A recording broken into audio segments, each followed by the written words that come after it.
ছোট ছোট বাবু, এই বাবুদের পিতামাতা, এই প্যারেন্টসরা বেশ একটা টেনশনের ভিতরে আছে, একটা উদ্বিগ্নর ভিতরে আছে, একটা ফ্রাস্ট্রেশনের ভিতরে আছে, একটা স্ট্রেসের ভিতরে আছে। কেন স্ট্রেসে আছে?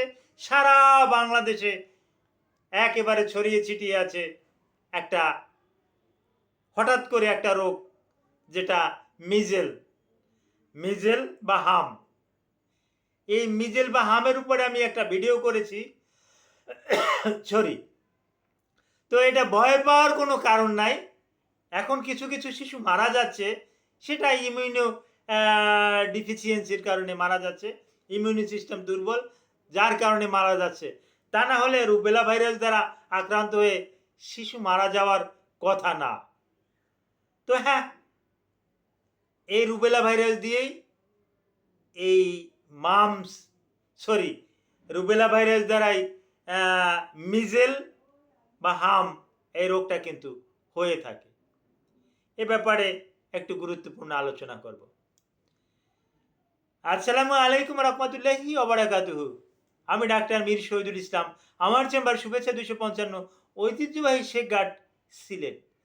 যে কোনো একটা সার্চ ইঞ্জিনে ডাক্তার মীর শহীদুল ইসলাম লিখে সার্চ দিলে আপনি আমার সম্পর্কে যাবতীয় তথ্য পেয়ে যাবেন।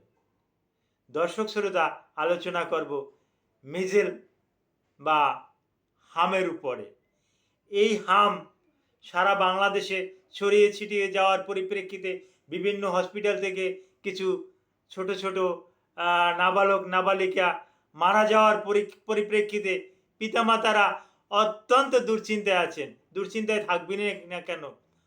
বাবা মা তো সন্তানদেরকে বেশি ভালোবাসে, যার কারণে দুশ্চিন্তায় থাকাটা অস্বাভাবিক কিছুই না। তো এই বাবা মায়ের উদ্দেশ্যে বলবো, ভয় পাওয়ার কোনো কারণ নাই। সৃষ্টিকর্তা আপনার আমার সন্তানদেরকে রক্ষা করবে। তবে আপনাকে আমাকে সাহস রাখতে হবে, বেশি দৌড়াদৌড়ি করা যাবে না। আপনি আমি দৌড়াদৌড়ি করে, আপনি জানেন এটা একটা সংক্রামক ব্যাধি। শিশুটাকে কোলে করে আমি সংক্রামক একটা হাসপাতাল নিয়ে গেলাম, হ্যাঁ, যেমন আইসিডিডিআরবিতে নিয়ে গেলাম, মহাখালীতে নিয়ে গেলাম, ভালো একটা বাচ্চাকে নিয়ে গেলাম। আমি কিন্তু ওই আইসিডিডিআরবিতে নিয়ে গিয়ে, হ্যাঁ, মহাখালীতে নিয়ে গিয়ে, সংক্রমণ ব্যাধিতে নিয়ে গিয়ে দেখা গেল যে আমার ভালো বাবুটাকে অসুস্থ করে নিয়ে আসলাম। কারণ ওখানেই তো ভাইরাসের ছড়াছড়ি। ওখানে কি রুবেলা আছে? যত রকমের ভাইরাস আছে সবই তো ওখানে আছে। যার পরিপ্রেক্ষিতে আপনাকে সাহস রাখতে হবে। বাড়িতে বাচ্চাকে, হ্যাঁ, জ্বর হয়েছে, আপনাকে সাহস রাখতে হবে, ডাক্তারদের সাথে আলোচনা করতে হবে। আমাদের সাথে ফোনে আলোচনা করে জেনে নেবেন, ছবি দেবেন, ভিডিও কলে দেখাবেন। দেখলে আমরা বুঝতে পারবো যে কোথায় কি, কিভাবে কি। আমি কেন, অন্য ডাক্তারদের সাথেও আলোচনা করবেন। আপনার নির্দিষ্ট ডাক্তারকে আপনি আলোচনা করবেন, আপনার পারিবারিক ডাক্তারের সাথে আপনি আলোচনা করবেন। ডাক্তার আপনাকে দেখে শুনে ডাক্তার আপনাকে একটা পরামর্শ দেবে। ডাক্তার বলে দেবে যে হ্যাঁ, এই বাচ্চাটাকে অ্যাসিটামিনোফেন খাওয়ানো হোক। একটু সর্দি কাশি, হ্যাঁ, একে অ্যান্টি অ্যালার্জিক, হ্যাঁ, অ্যান্টি হিস্টামিন কোনো একটা ড্রাগ বাচ্চাটাকে খাইয়ে দেওয়া হোক। এতেই বাচ্চা পুরোপুরি একটা সুস্থ থাকবে। তারপর যদি হামের লক্ষণ প্রকাশ পায়, হামের লক্ষণ যদি প্রকাশ পায়, তাহলে ডাক্তার আপনার শিশুকে যাতে চক্ষু যাতে অন্ধ হয়ে না যায়, চোখে যাতে কনজাংটিভাইটিস না হয়, হ্যাঁ, চোখে যাতে গ্লুকোমা না হয়, এর কারণে আমরা রোগীদেরকে ভিটামিন এ ক্যাপসুল খাইয়ে দেই। এটা সব জেলেটিন আকারে পাওয়া যায়, ভিটামিন এ ক্যাপসুল খাওয়াই দেই। কতটুকু খাওয়াবো এটা আমরা চিন্তা ভাবনা করি।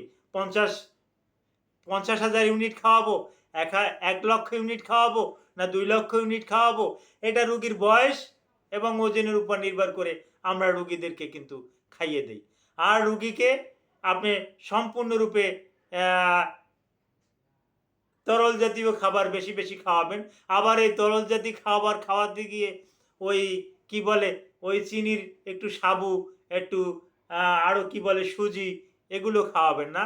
এগুলো বাদ দিয়ে আপনি ভালো ভালো খাবার খাওয়াবেন। তাকে মাছ খাওয়াবেন, তাকে মাংস খাওয়াবেন, বিভিন্ন ফলমূল খাওয়াবেন, দুধ খাওয়াবেন, ডিম খাওয়াবেন। অ্যালার্জি হইতে পারে, বলবেন যে এটা খাওয়ালে তো অ্যালার্জি হয়। অ্যালার্জি হলে অ্যান্টিহিস্টামিন আমরাই দিয়ে দেব, অ্যান্টিহিস্টামিন খাওয়াবেন, ঠিক হয়ে যাবে। আর বাচ্চাকে নিয়মিত কুসুম জলে গোসল করাই দেবেন। কুসুম পানিতে, কুসুম গরম পানিতে গোসল করাই দিলে বাচ্চার মন মানসিকতা ভালো থাকবে, ডিহাইড্রেট অনেকটা কমে যাবে। বাচ্চাকে শরবত খাওয়াবেন, বিভিন্ন রকমের ফল খাওয়াবেন। তবে হ্যাঁ, যেখানে যেখানে র্যাশ আছে ওই র্যাশে কিন্তু ডিটারজেন্ট দিবেন না।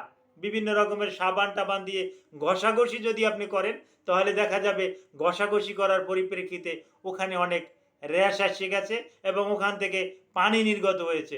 এইটি আপনি করতে যাবেন না। আর বাচ্চাকে আপনি অন্য কারো সাথে মিশতে দেবেন না। সম্পূর্ণরূপে আলাদা রাখবেন।